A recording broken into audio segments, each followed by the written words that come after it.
Hello students, Gokul Dham study point में आप सभी का स्वागत है। मेरा नाम मुकुल अहिरवार है। जैसे कि आप सभी जानते हैं कि हमने इंग्लिश ग्रामर फुल कोर्स का चैप्टर नंबर 1 नाउन स्टार्ट कर दिया है और अभी तक हम नाउन के टोटल 6 पार्ट्स कवर कर चुके हैं। हमने नाउन के लास्ट पार्ट 6 में नाउन के केसेस कवर किए थे, जिसमें हमने पजेसिव केस को डिटेल में कवर नहीं किया था। तो आज के इस वीडियो में हम नाउन का पार्ट 7 कवर करेंगे, जिसके अंडर हम पजेसिव केस को बहुत ही डिटेल के साथ समझेंगे। तो चलिए स्टार्ट करते हैं। देखिए, अगर हम पजेसिव केस की बात करें तो पजेसिव बना है पजेशन से, जिसका मतलब होता है अधिकार या संबंध। अधिकार या संबंध को हिंदी में बताने के लिए का, के, की इन 3 शब्दों का इस्तेमाल किया जाता है, लेकिन इंग्लिश में पजेशन बताने के लिए एपोस्ट्रोफे या एपोस्ट्रोफे एस का यूज़ किया जाता है। अब मैं आपको एग्जाम्पल्स के थ्रू ये समझा देता हूँ कि किसी चीज़ पर अधिकार या संबंध कैसे बताया जाता है। तो देखते हैं भाई, एग्जाम्पल्स देख लेते हैं। हम 3 एग्जाम्पल लेंगे। पहला है मोहन का घर। हिंदी में इसलिए यूज़ कर रहा हूँ ताकि आपको पजेसिव केस बहुत अच्छे से समझ आ जाए, क्योंकि आप जानते हैं कि जो पजेसिव केस है वो बहुत ही इम्पॉर्टेंट टॉपिक है, वो नाउन की जड़ है ना भाई। तो चलो कोई बात नहीं भाई, जैसे समझे। मोहन का घर हो गया हमारा रोहित के पापा। तीसरा देखते हैं भाई, नेहा की बहन। ठीक है भाई, ये हमने 3 जो है एग्जाम्पल लिख लिए। तो पहला सेंटेंस अगर हम देखें तो पहला एग्जाम्पल जो है हमारा मोहन का घर।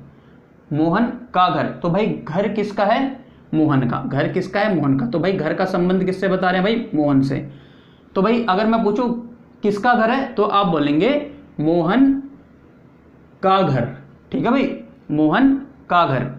दूसरा देखते हैं रोहित के पापा। तो भाई जो पापा है वो किसके हैं? रोहित के।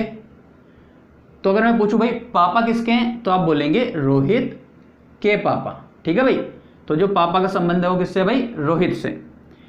तीसरा देखें भाई, नेहा की बहन। तो भाई जो बहन का संबंध हो क्या है भाई? नेहा से है।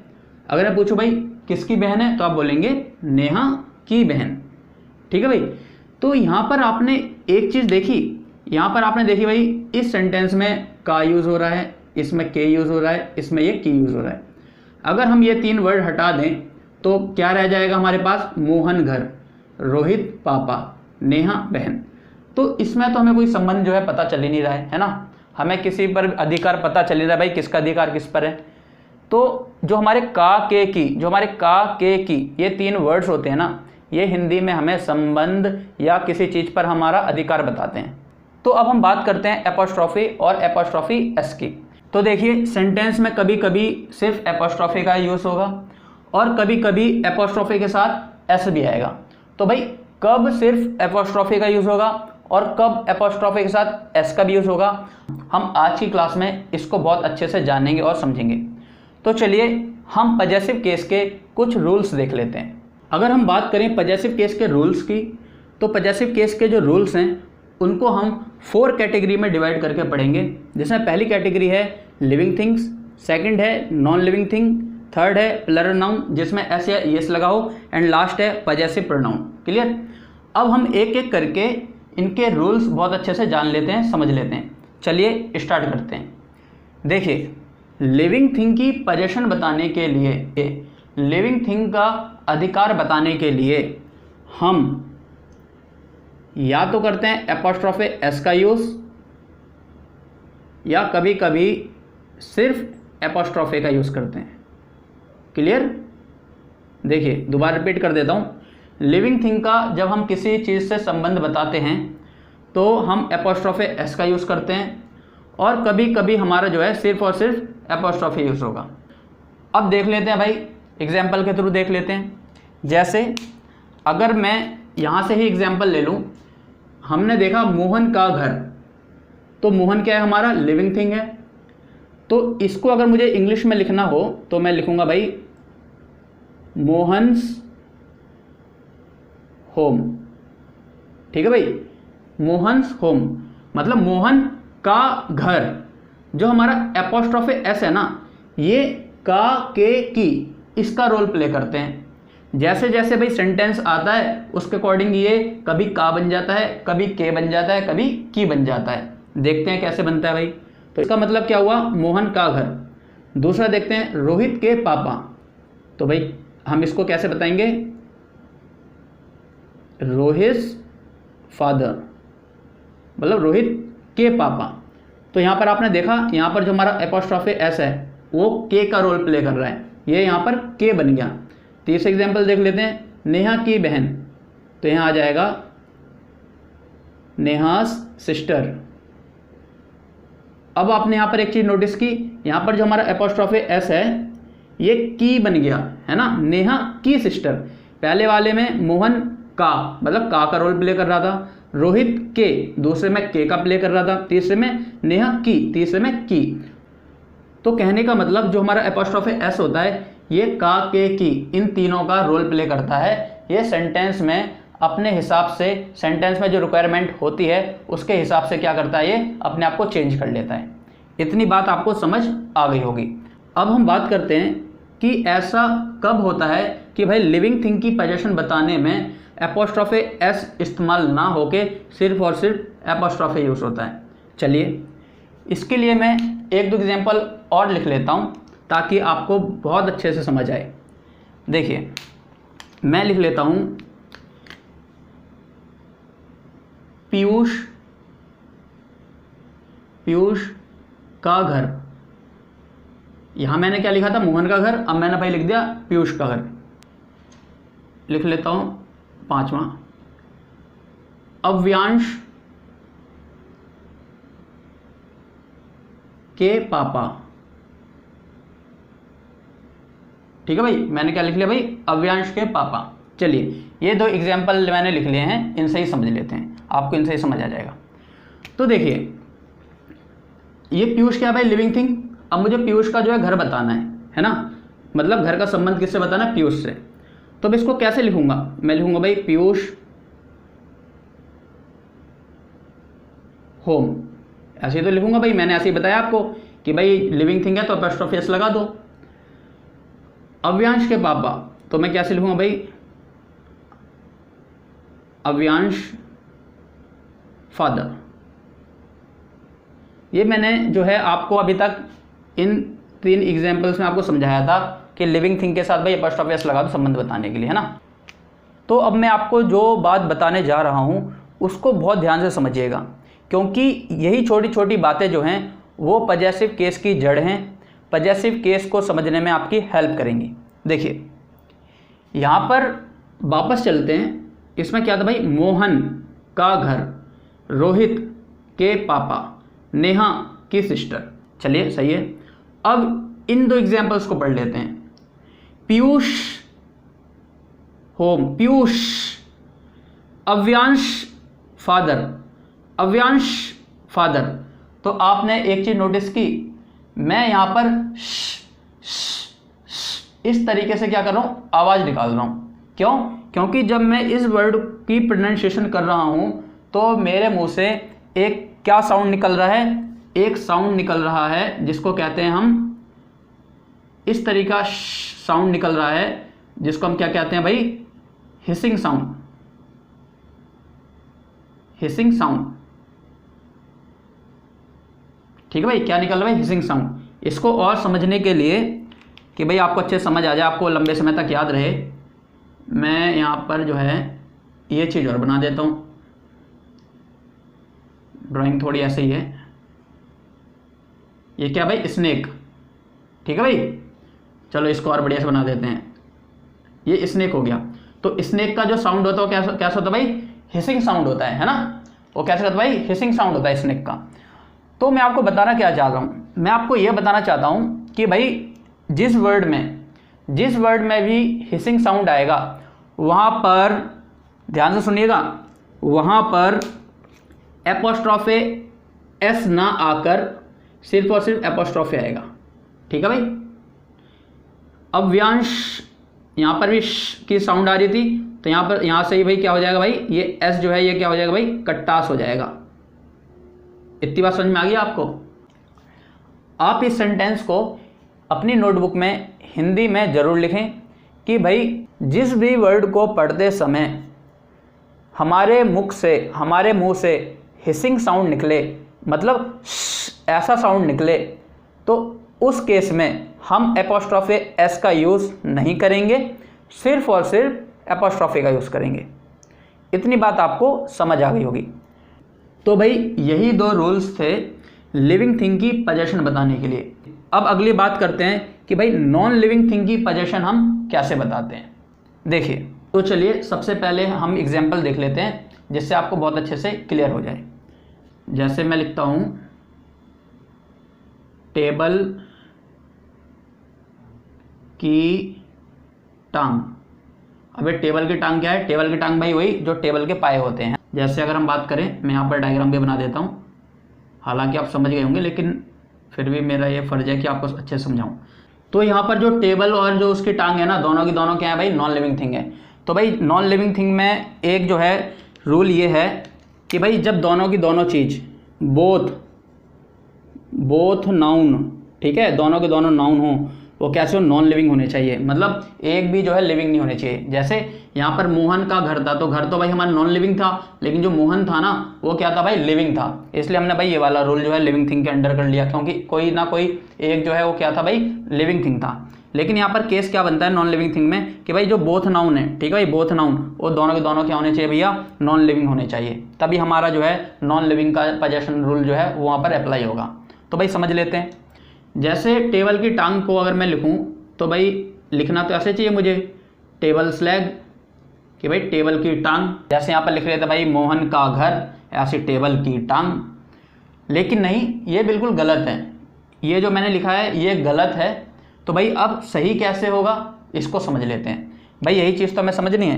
देखो, जब दोनों के दोनों नाउन हों, कैसे? नॉन लिविंग, मतलब जब दोनों के दोनों नाउन नॉन लिविंग हो तो वहाँ पर एपोस्ट्रोफे एस नहीं लगता, ये बात जान लें, ठीक है।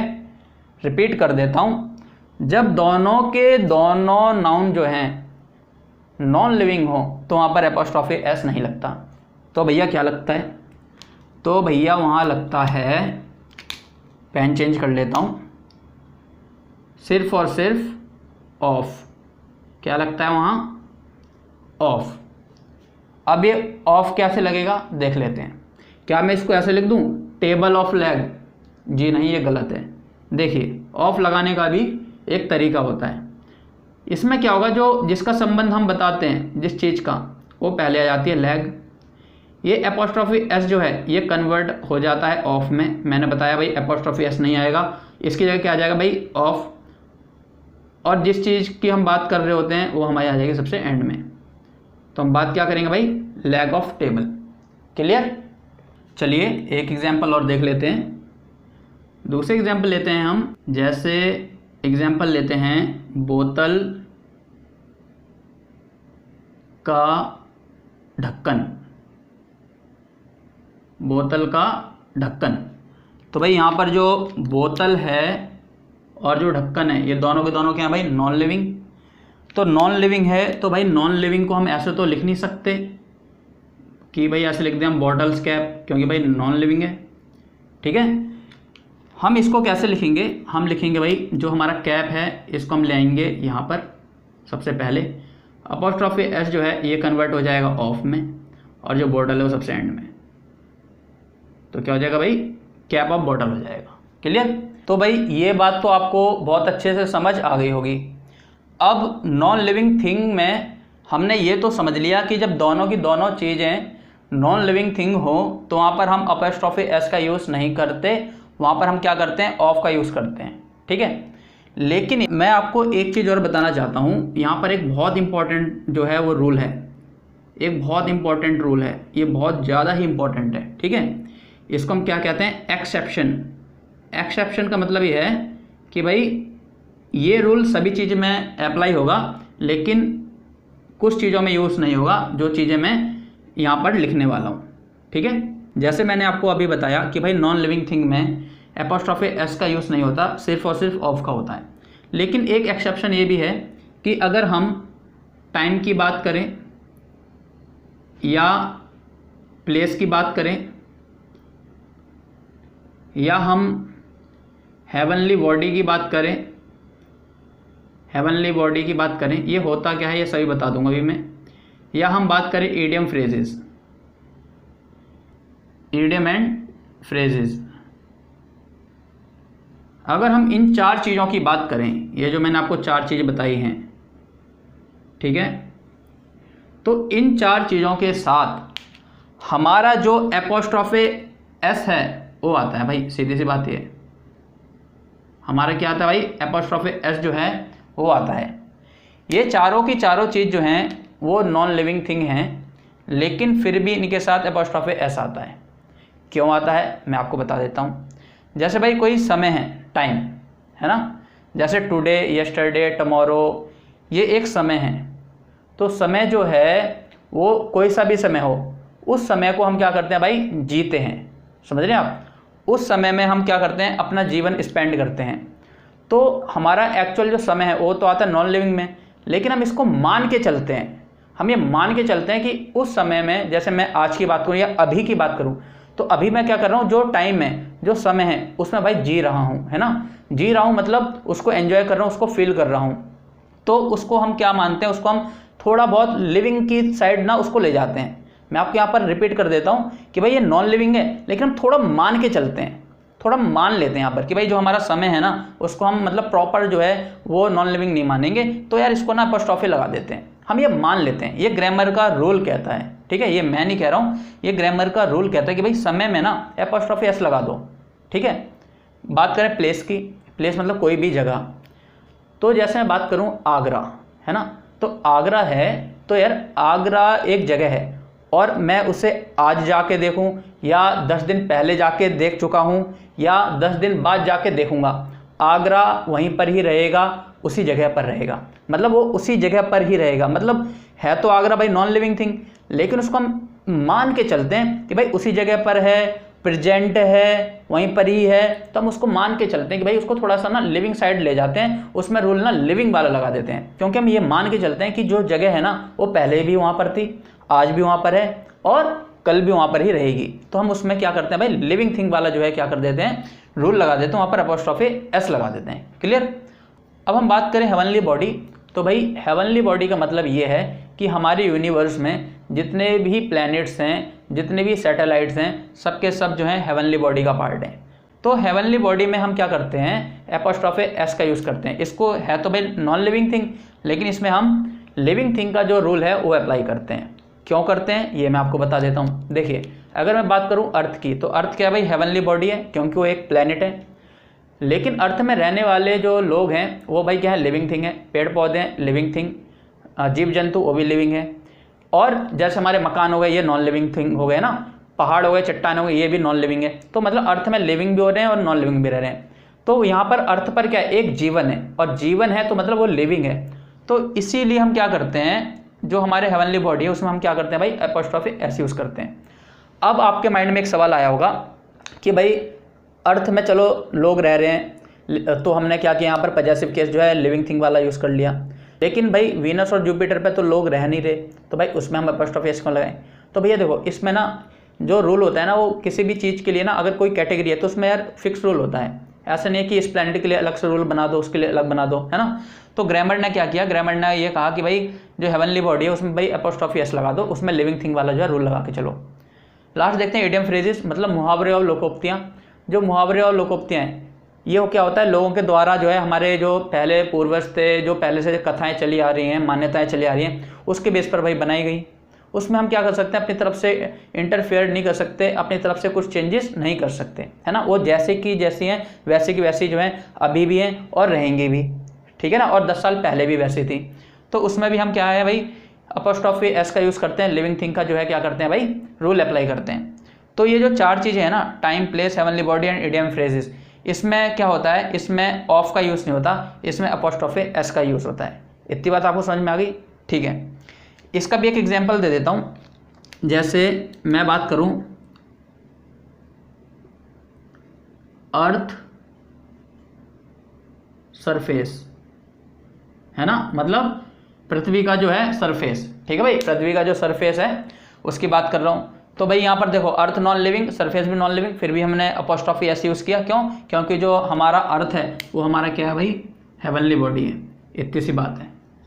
तो ये कंसेप्ट आपको समझ आ गया होगा। और अगर आपको इसमें फिर भी कोई डाउट आता है तो भाई आप क्या करें, कमेंट में मुझे कमेंट करके पूछ सकते हैं, मैं उसको क्लियर कर दूंगा। और एक चीज़ और मैं आपको बताना चाहता हूँ, ये जो वाइट बोर्ड है इसमें आप देख रहे हैं भाई थोड़ा सा घिच पिच हो गया है, लेकिन आप इसको अगर ध्यान से समझेंगे तो आपको समझ आ जाएगा, है ना। मेरी कोशिश ये रहती है कि एक ही बोर्ड पर मैं क्या करूं, पूरा का पूरा आपको कंसेप्ट समझा दूं, बार बार इसको मिटाऊं नहीं, बार बार इसको रब ना करूं, है ना। इसलिए भाई जब एक ही बोर्ड पर हम इतनी सारी ढेर सारी चीज़ लिखेंगे तो जाहिर सी बात है जगह तो भाई भरेगी, है ना। तो इस चीज़ को माइंड बिल्कुल ना करें। और सबसे बड़ी बात, हम भाई कोई प्रोफेशनल यूट्यूबर नहीं हैं और जो हम भाई यूट्यूब जो है इस बेस पर चलाएं कि भाई हमें ये करना है वो करना है। यहाँ पर जो मेन मोटिव है इंग्लिश ग्रामर फुल कोर्स को चलाने का वो ये है कि जो स्टूडेंट्स हो भाई घर पर पढ़ सकें, सीधी सी बात है। इसके अलावा और कोई उद्देश्य नहीं इस चैनल का। तो भाई ये चीज़ें भाई एडजस्ट करें। चलिए, तो ये बात होगी हमारी क्या, नॉन लिविंग थिंग के पजेशन की, कि भाई नॉन लिविंग थिंग में हम पजेशन कैसे बताते हैं। अब हम बात करते हैं प्लरल नाउन्स की जिसमें एस या ईएस लगा होता है। तो भाई देखो सिंपल सा है, ये कोई ज़्यादा वो नहीं है, छोटा सा इसका रूल है, सीधी सी बात है। देखो जो भी प्लरल नाउन है ना जिसमें एस या ईएस लगेगा उसमें क्या होगा भाई, एपोस्ट्रोफे एस जो है वो नहीं लगेगा, सीधी सी बात ये है। तो भाई एपोस्ट्रोफे एस लगेगा तो क्या लगेगा, सिर्फ और सिर्फ एपोस्ट्रोफी, ठीक है, सिर्फ और सिर्फ एपोस्ट्रोफी लगेगा। एग्जाम्पल देख लेते हैं, यहीं पर एग्जाम्पल देख लेते हैं। जैसे मैंने लिखा बॉयज़ हॉस्टल, ठीक है भाई, बॉयज़ मतलब लड़कों का हॉस्टल। तो क्या चीज़ है, एक चीज़ देखिए, पहली बात मैंने आपको बोला कि भाई यहाँ पर जो है अपोस्ट्रोफी एस जो है वो नहीं लगेगा, ठीक है। अभी क्यों नहीं लगेगा मैं आपको बता देता हूँ। देखो जब भी हम किसी चीज़ का प्लरल बनाते हैं ना तो उसमें भाई हिसिंग साउंड आ जाता है। जैसे बॉय में एस लगाया तो बॉयस, है ना, ये वाला साउंड आ गया, मतलब ये वाला जो साउंड मैं कह रहा था वो आ गया। और जहाँ पर ये भाई साउंड आता है तो ये बात मैं बता चुका हूँ, वहाँ पर भाई अपोस्ट्रोफी एस नहीं लगता, सिर्फ और सिर्फ क्या लगता है भाई, अपोस्ट्रोफी लगता है। तो इसका भाई जो सही होगा वो क्या हो जाएगा, ये हो जाएगा हमारा बॉयज़ और ये अपोस्ट्रोफे और ये हॉस्टल, ठीक है भाई। इसका बस यही रूल था कि जो प्लरल जब भी हम एस या एस लगाएंगे तो वहाँ पर हम एपोस्ट्रोफे एस नहीं लगाएंगे, सिर्फ और सिर्फ एपोस्ट्रोफे आएगा। और वो क्यों आएगा, क्योंकि प्लरल बनाते ही उसमें हिसिंग साउंड आ जाता है, ठीक है। आप कोई भी वर्ड लीजिए, उसका जब आप प्लरल बनाएंगे ना जिसमें मतलब एस या एस जुड़ा हो, प्लरल में भी एस और एस, बहुत सारे प्लरल ऐसे बनते हैं जिसमें एस या एस नहीं जुड़ते। जैसे मैन का मैन होता है, ठीक है, MAN का जो प्लरल होता है वो MEN होता है, तो उसमें भाई एस और एस तो नहीं होता। तो यहाँ पर जो बात हो रही है कि जिसमें भाई एस या ES जुड़ा हो, तो जिस भी प्लरल नाउन में एस या ES जुड़ा हो उसमें हमारा अपोस्ट्रोफी एस नहीं आएगा, सिर्फ और सिर्फ अपोस्ट्रोफी आएगा। तो उम्मीद करता हूँ आपको ये समझ आ गया होगा। तो चलिए अब हम बात करते हैं जो हमारा लास्ट रह गया है, पजेसिव प्रोनाउन। पजेसिव प्रोनाउन के बारे में हम प्रोनाउन चैप्टर में भी पढ़ेंगे यहाँ पर, लेकिन आपको थोड़ा सा बता देता हूँ। देखिए पजेसिव प्रोनाउन में ना ही एपोस्ट्रोफे एस लगता है और ना ही हमारा एपोस्ट्रोफे लगता है, ठीक है, ना ही हमारा एपोस्ट्रोफे एस लगता है और ना ही एपोस्ट्रोफे लगता है। तो भाई लगता क्या है भाई, कुछ नहीं लगता। क्यों? क्योंकि जो हमारे पजेसिव प्रोनाउन होते हैं वो अपने आप में ऐसे वर्ड्स होते हैं जो पजेशन पहले से ही शो कर रहे होते हैं। तो ऐसे कौन कौन से वर्ड्स होते हैं, जैसे his, her, your, yours, our, ours और ऐसे बहुत सारे वर्ड्स, है ना। तो भाई हिज का मतलब उसका, हर का मतलब अगर फीमेल है तो भाई फीमेल का, योर मतलब तुम्हारा, है ना भाई, अवर मतलब हमारा। तो ये तो भाई पहले से ही पजेशन बता रहे हैं। तो इसमें क्या है भाई, पजेसिव प्रोनाउन में हमारा क्या होता है, अपोस्ट्रोफी एस या अपोस्ट्रोफे नहीं लगता। चलिए इसका भी एक एग्जाम्पल देख ही लेते हैं ताकि आपके मन में जो है डाउट ना रहे। एग्जाम्पल देखते हैं हम। एग्जाम्पल मैंने लिख लिया कि उसका घर, उसका घर, क्योंकि प्रोनाउन जो होता है ना, उसमें प्रोनाउन होता ही है कि जो नाउन की जगह यूज हो। प्रोनाउन में हम नाम नहीं लेते, ठीक है। जैसे मैं बोलूँ यहाँ पर था भाई मोहन का घर, तो यहाँ पर मोहन जो था वो नाउन था, वहाँ पर नेम था। लेकिन प्रोनाउन होता क्या है कि जो नाम की जगह, जो नाउन की जगह जो है यूज होते हैं, ठीक है। तो नाम की जगह मतलब नाउन की जगह, तो यहाँ पर भाई मोहन का घर की जगह हम ले लेते हैं उसका घर, ठीक है। तो उसका घर, अब उसका घर को मैं भाई हिज होम भी लिख सकता हूँ, हिज होम भी लिख सकता हूँ। और हिज होम कब लिखूंगा, जब मान लो मैं मेल की बात कर रहा हूँ कि भाई किसी लड़के की बात कर रहा हूँ। और हर होम भी लिख सकता हूँ भाई अगर भाई किसी फीमेल की बात कर रहा हूँ, अगर मैं इस घर का संबंध किसी फीमेल से बता रहा हूँ, है ना भाई। तो ये था नाउन का पार्ट 7, जिसमें हमने पजेसिव केस को कवर किया। उम्मीद करता हूँ आपको ये पार्ट बहुत अच्छे से समझ आ गया होगा। अगर फिर भी आपको इसमें कोई दिक्कत आती है तो आप मुझे कमेंट ज़रूर करें।